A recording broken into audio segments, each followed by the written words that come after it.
Kesehatan itu yang pertama jelas sehat secara fisik, mental, sama sosial.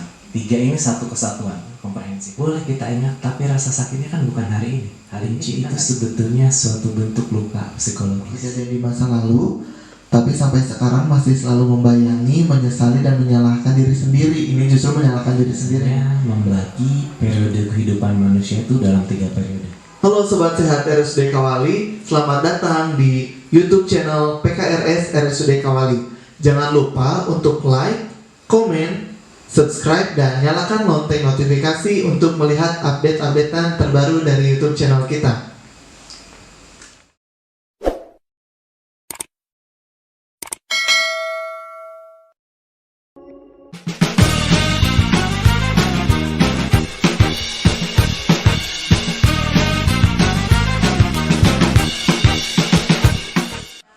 Halo Sobat Sehat RSUD Kawali, selamat datang di Ngose Sepeda, ngobrol sehat seputar penyakit dan masalah kesehatan volume 1.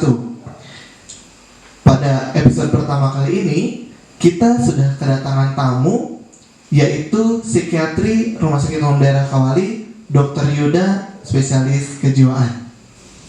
Halo dok, selamat datang di Ngose Sepeda. Dokter adalah narasumber pertama kami di acara kali ini. Bagaimana kabarnya dok? Alhamdulillah baik. Alhamdulillah baik. Nah, jadi Sobat Sehat RSUD Kawali, tema yang akan kita bawa pada acara kali ini yaitu kenapa saya harus ke dokter jiwa padahal saya tidak gangguan jiwa. Nah, langsung saja untuk pengantarnya dok, bagaimana sih dok? Kenapa sih kita harus ke dokter jiwa padahal kita nggak gangguan jiwa gitu dok? Silahkan dok. Ini topik yang menarik ya. Kenapa banyak banget tuh yang bertanya kenapa sih saya harus ke dokter jiwa padahal saya nggak ngalamin gangguan jiwa gitu kan. Nah aslinya kita sebelum ngobrol ke situ kita alangkah baiknya kita ngomong kesehatan dulu secara umum ya. Jadi apa sih yang disebut kesehatan itu gitu kan?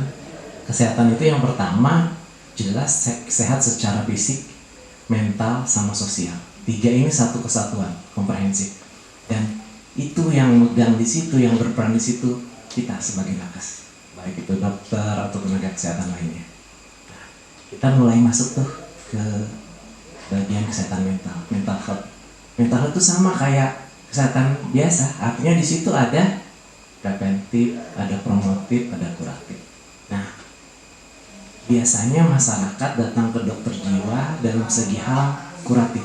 Jadi udah ada gangguan jiwa tuh. Kita lupa yang 2 pilar tadi, promotifnya sama preventif. Preventif itu yang mana? Preventif itu misalnya ada simptom, tapi belum gangguan. Contohnya, orang boleh sedih. Itu simptom dari kejiwaan kan. Nah, tapi dia belum terganggu, aktivitasnya belum, terus fungsinya belum. Nah ini yang kita butuh cegah, jangan sampai dia menjadi gangguan. Makanya kenapa saya nggak sakit oke tapi ada simptomnya, biar ini tidak berkembang lebih lanjut. Yang kedua, yang satu lagi sebagai promotifnya. Promotif ya ini kita ngobrolnya sebagai promotif ke masyarakat. Nah seperti itu mekanisme ngatasin luka psikologis itu berbeda-beda. Ada yang resiliensinya kuat, daya tahannya kuat dengan cara tadi curhat, terus depresi gitu kan. Tapi ada beberapa orang yang butuh bantuan. Nah ini yang butuh bantuan ini, ketika muncul gejala sedih, bisa jadi sedih itu kalau tidak ditangani tepat, dia menjadi, kalau di luka fisik jadi infeksi sebetulnya. Ya kita anggap aja itu ada infeksi juga gitu kan, luka psikologis. Akhirnya perasaan sedih bisa berkembang menjadi perasaan merasa diri saya tidak berguna. Akhirnya bisa membahayakan buat diri kita. Bisa mencelakai diri kita atau mencelakai orang lain. Sebagai contoh yang paling gampang misalnya, Anda punya hutang tuh sama orang. Iya, misalnya ya, punya hutang kan, terus ditagih terus nggak punya. Awalnya kan cuma malu kan, perasaan malu. Tetapi lama-lama kalau tidak diperbaiki dengan dengan mekanisme coping yang baik untuk mengatasi masalahnya, rasa malu itu bisa berkembang menjadi rasa sedih. Kalau terus dibiarkan, kadang mungkin digaramin sama diri sendiri, dibiarkan tambah berkembang, itu menjadi ngerasa kok aku nggak mampu lagi. Bisa jadi mengakhiri hidup gara-gara hutang aja, padahal aslinya cuma sepele, cuma awalnya rasa malu. Nah ini pencegahan tuh fungsinya di situ. Biasanya masyarakat belum datang ke psikiatri sebelum gangguan. Kalau gangguan, tandanya gangguan apa? Yang pertama ada simptomnya, ada sedihnya gitu kan. Terus terganggu dalam hal apa? Sedih itu udah mengganggu dirinya, ini saya tuh nggak nyaman dengan perasaan sedih. Nah, ada distress. Terus yang berikutnya ada gangguan fungsi. Misalnya, Indra kan bekerja di sini nih. Ketika sedih, ngerasa hidupnya sengsara, terganggu. Kerja juga terganggu, kadang masuk, kadang enggak. Terus berikutnya mungkin bisa membahayakan diri sendiri atau orang lain. Nah, ketika sudah gangguan, rata-rata datang. Tapi yang baru simptom jarang datang, karena mereka bingung. Emang sedih ada obatnya ya?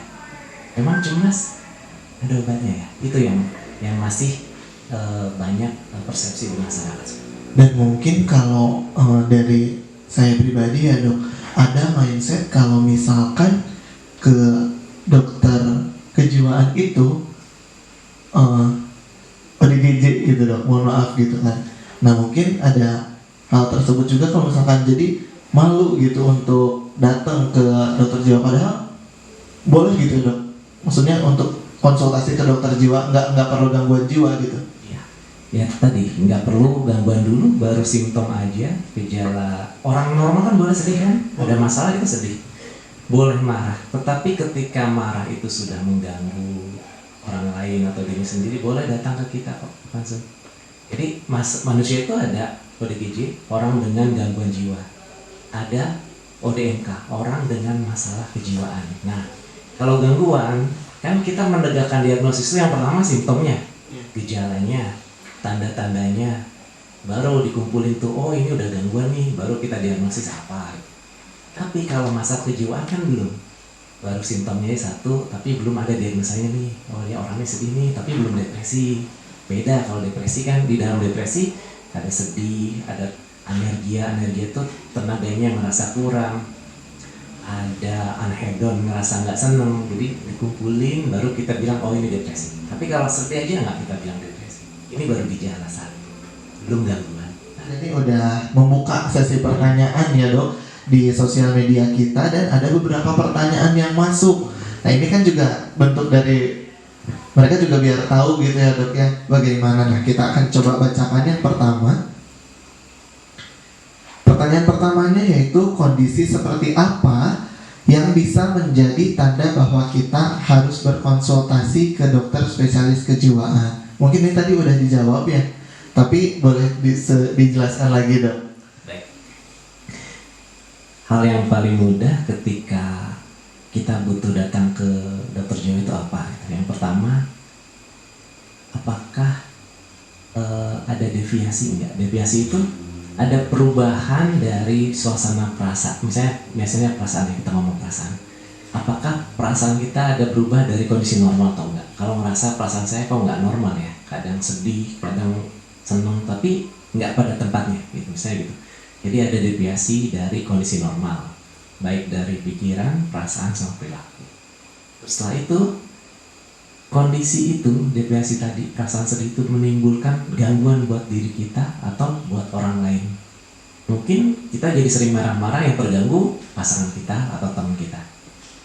Terus kondisi tadi menyebabkan gangguan fungsi di kehidupan kita. Kalau kita bekerja, pekerjaannya terganggu. Kalau ibu rumah tangga, mungkin perannya sebagai ibu terganggu. Kalau anak sekolah, mungkin pelajarannya terganggu. Nah, yang terakhir, boleh ada, boleh tidak, dia ada membahayakan nggak buat diri sendiri atau orang lain. Karena tidak semuanya orang yang orang sedih bisa membahayakan orang lain, bisa ketika dia ada disebutnya itu ruptus melankolicus. Jadi kadang dia ngamuk karena sedih. Kan kita bingung kan, biasanya orang sedih itu diem murung, tapi ternyata ada yang responnya itu malah kebalikan, malah mengamuk. Itu mungkin.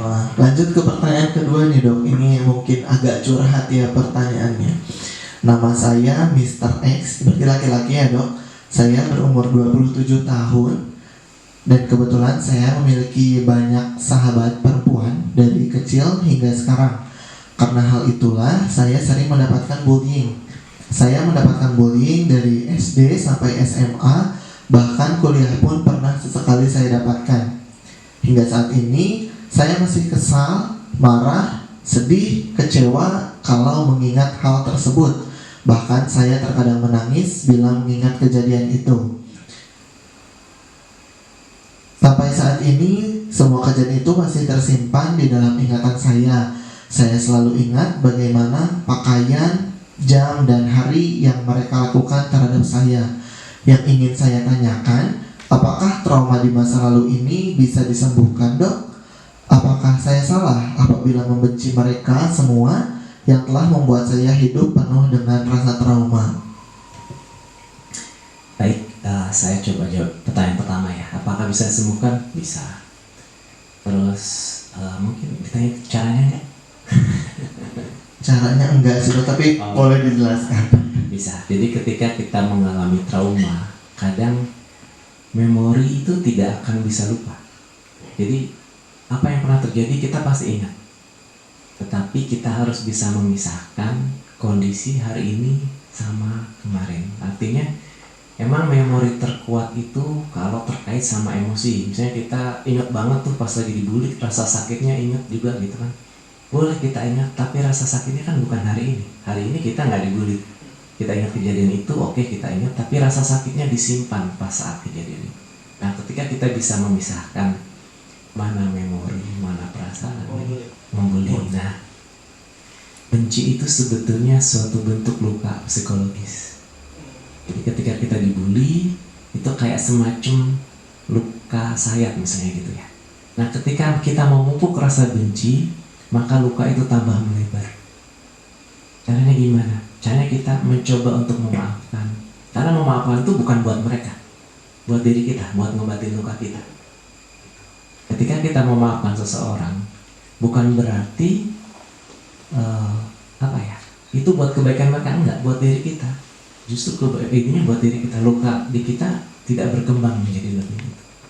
Jadi untuk ketenangan diri kita juga ya sebenarnya ya.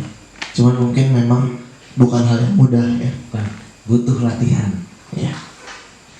Lalu ini juga ada pertanyaan lagi yang tapi sih hampir sama dengan yang tadi, seseorang yang punya beberapa kejadian di masa lalu tapi sampai sekarang masih selalu membayangi, menyesali dan menyalahkan diri sendiri. Ini justru menyalahkan diri sendiri nih, dan belum bisa berdamai dengan diri sendiri.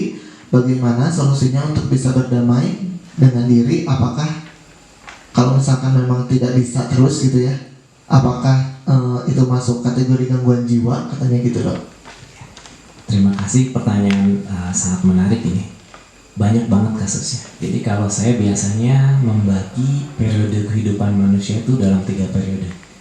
Ini hanya pembagian saya yang permudah gitu kan, untuk menerangkan kepastian. Saya baginya itu yang satu hari ini, yang kedua besok dan seterusnya ke depan, yang ketiga kemarin dan seterusnya ke belakang. Nah, pada pasien ini dia bermasalah hari kemarin dan seterusnya ke belakang, ya kan?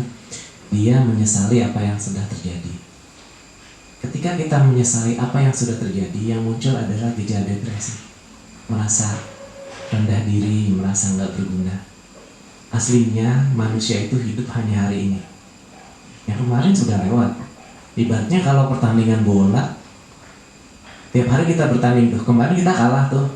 Hari ini baru bertanding lagi, masih 0-0 lagi. Tapi bayangin kalau tiap kali kita bertanding kita udah ngerasa kalah karena kemarin kalah. Beban itu yang terus diulang, dan setiap hari pasti yang bersangkutan nggak merasa bahagia karena bangun dengan merasa saya udah kalah, saya nggak berguna. Cara yang paling mudah apa? Hiduplah hari ini. Ada masalah apa, bereskan. Nggak ada, berarti saya boleh dong untuk bahagia hari ini. Gitu. Jadi kita harus fokus aja gitu ya, jangan terus mengingat masa lalu gitu kan, karena untuk apa? Untuk kalau misalkan bisa menghambat untuk pekerjaan kita atau untuk keseharian kita gitu. Masa lalu itu ada pelajaran buat kita gitu. Oke, Dok, tadi kita udah menjawab 3 pertanyaan ya. Kita lanjut ke pertanyaan yang keempat nih, Dok. Mau tanya nih dok, apakah kegemukan ada hubungannya dengan gangguan kejiwaan? Nah, bagaimana cara mengatasinya kalau ada gitu kan? Karena katanya nih, kegemukan itu bisa ditangani dengan hipnoterapi. Apakah betul dok? Atau gimana? Pertanyaan yang cukup sulit nih jawabnya nih. Karena sebetulnya aslinya kegemukan itu komprehensif dari mulai fisik, psikologisnya itu. Jadi itu satu kesatuan yang utuh. Artinya nggak bisa kita bilang ini kejiwaan, ini fisik, karena itu saling berpengaruh. Nah, yang dilakukan adalah yang pertama kita lihat dulu gaya hidupnya. Jangan-jangan kegemukan ini karena perilakunya, behaviornya, gitu. Atau mungkin karena adanya penyakit fisik, misalnya hipotiroid. Hipotiroid itu orang cenderung gampang untuk jadi gemuk. Nah, yang ketiga mungkin berkaitan dengan kondisi psikologis, di mana kondisi seseorang kalau mengalami stres dia banyak makan, akhirnya muncul kegemukan. Jadi ini penanganannya itu harus dilihat dulu secara komprehensif, ibaratnya multidisiplin. Dari mulai fisiknya dulu kita periksa, setelah itu baru kita berpikir ke arah kejiwaannya. Nah, untuk hipnoterapi bisa dilakukan kalau itu berkaitan dengan aspek psikologisnya. Baik, kita lanjut ke pertanyaan selanjutnya. Ini kayaknya pertanyaan yang kekinian nih dok. Apakah perilaku perfeksionis bisa mengganggu kesehatan jiwa? Kok saya stres ya apabila melihat rumah berantakan atau barang tidak disimpan pada tempatnya? Mungkin kalau bahasa kerennya tuh OCD kali ya dok, kalau sekarang tuh. Gimana nih dok tanggapannya? Ya. Kalau di kita sebetulnya ada dua. Ada ciri kepribadian anankastik, ada gangguan kepribadian obsesif kompulsif. Biasanya kita pisahkan tuh. Kalau obsesif kompulsif itu, kalau obsesif pikiran yang berulang. Kalau kompulsif ditambah sama perilakunya. Misalnya di pikirannya takut terkena kuman, akhirnya perilaku kita cuci tangan terus. Nah, kalau cuma obsesif pikirannya aja takut kena kuman. Tapi kalau sudah sama perilakunya obsesif kompulsif. Nah, kalau anankastik ini kecenderungan orang untuk apa ya? Kayak tadi harus tertata rapi. Ini masuknya di gangguan kepribadian biasanya. Gangguan kepribadian anankastik. Jadi dia pengen cenderungnya kalau mata buku harus rapi gitu, terus nggak bisa melihat yang kotor-kotor. Kalau itu sudah mengganggu, saya nggak nyaman dengan kondisi saya, oke, berarti butuh untuk rapi. Tapi kalau dia nyaman aja, nggak apa-apa. Tapi karena di sini dia sudah merasa stres mungkin ya dok, mungkin daripada nantinya menumpuk gitu ya, jadi lebih baik dikonsultasikan aja kali ya. Aja. Nah iya, ada yang curhat lagi nih, mungkin ini lebih ke masalah percintaan nih dok. Katanya nih, Jangan-jangan Bang Indra sendiri. waduh ketahuan deh gitu kan. Nih katanya gini dok, apakah takut membuka hati kepada orang baru diakibatkan pengalaman sebelumnya gitu ya? Itu adalah salah satu gangguan jiwa juga nggak sih gitu?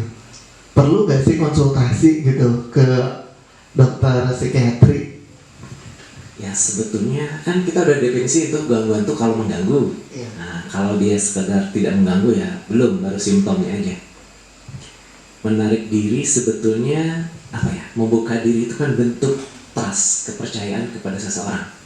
Nah, ketika seseorang memiliki tingkat kepercayaan yang rendah kepada orang lain, maka dia akan sulit untuk memulai percaya, mulai membuka diri.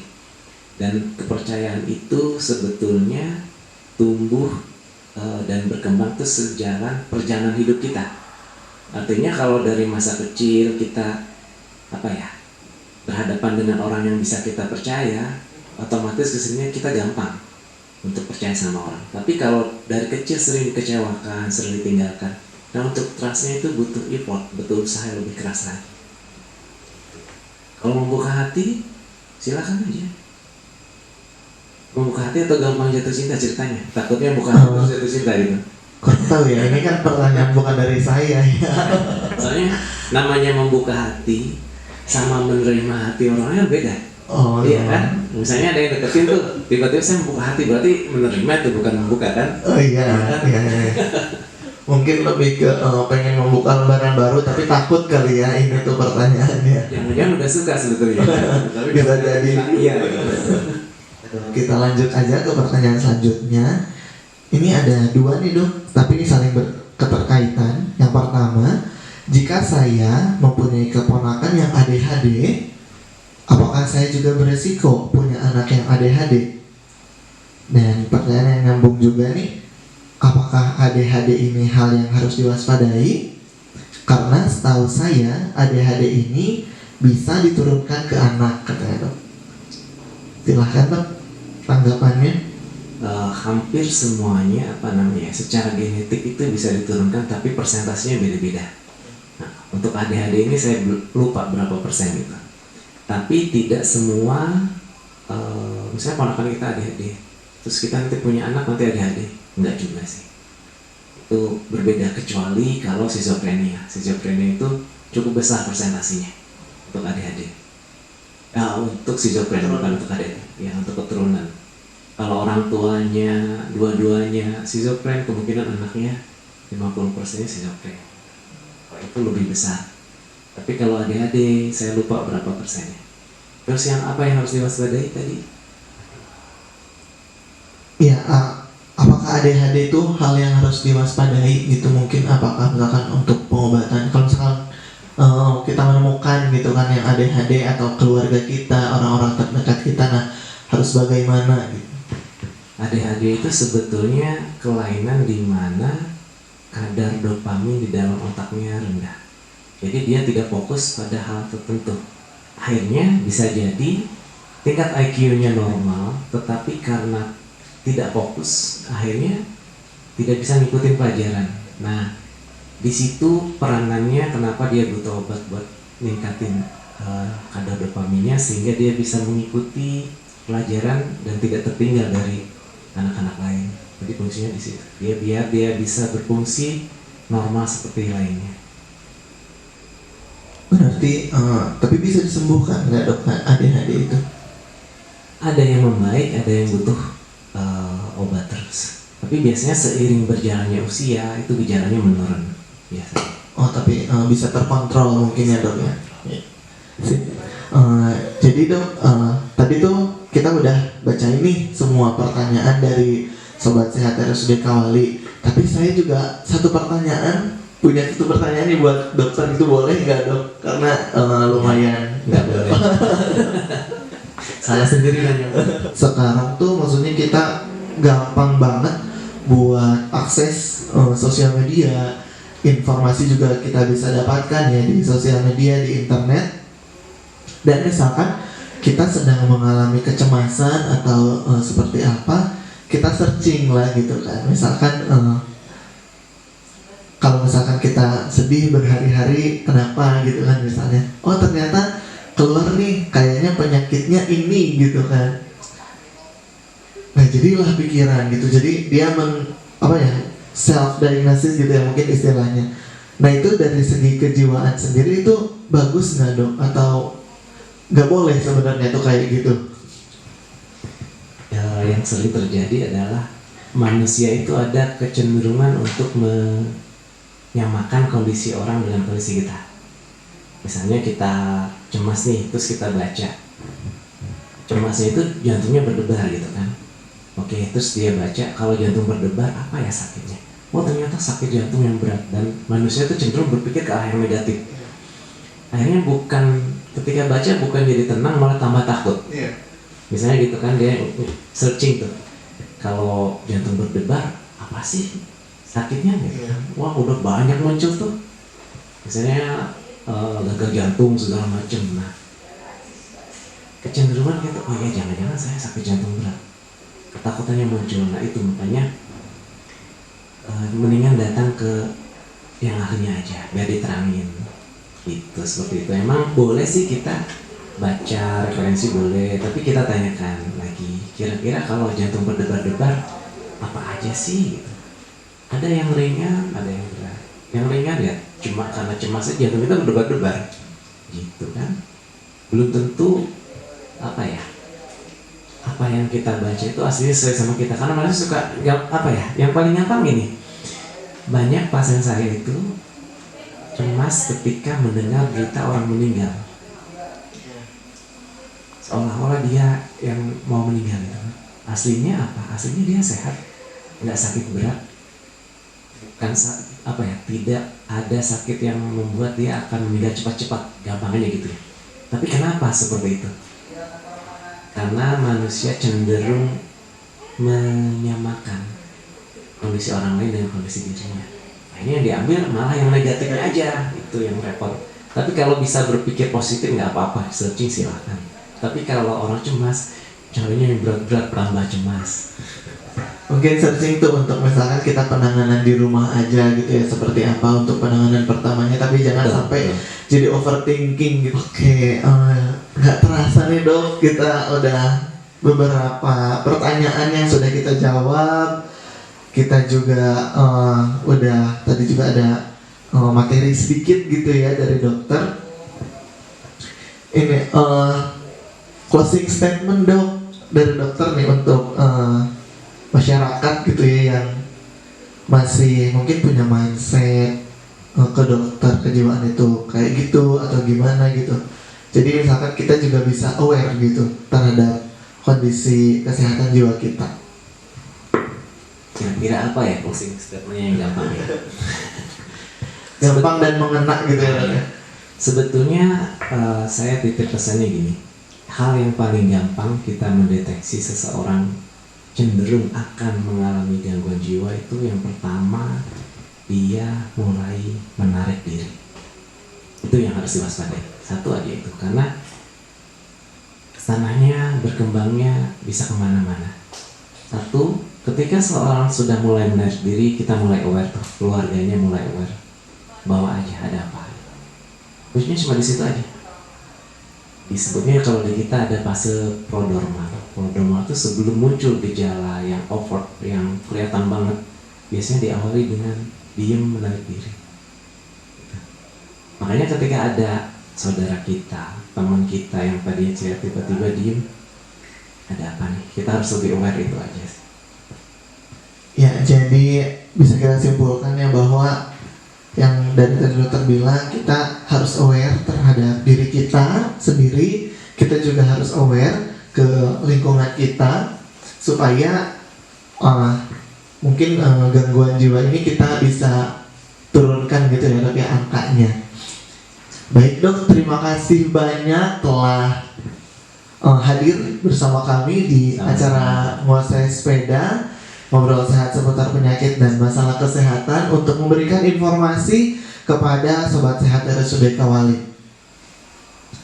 Terima kasih ya dok. Sama-sama. Ya mudah-mudahan ilmu-ilmu yang tadi disampaikan bisa bermanfaat untuk kita Sobat Sehat RSUD Kawali. Nah kalau di volume 1 ini kita membahas tentang kesehatan jiwa. Nah untuk di next episode, apabila Sobat Sehat RSUD Kawali punya ide ataupun topik yang ingin dibahas, bisa nih kasih masukan di kolom komentar di bawah ini, atau juga bisa DM ke Instagram RSUD Kawali. Nah, terima kasih atas telah menonton video kami, mudah-mudahan bermanfaat. Sampai jumpa di next episode. Dadah.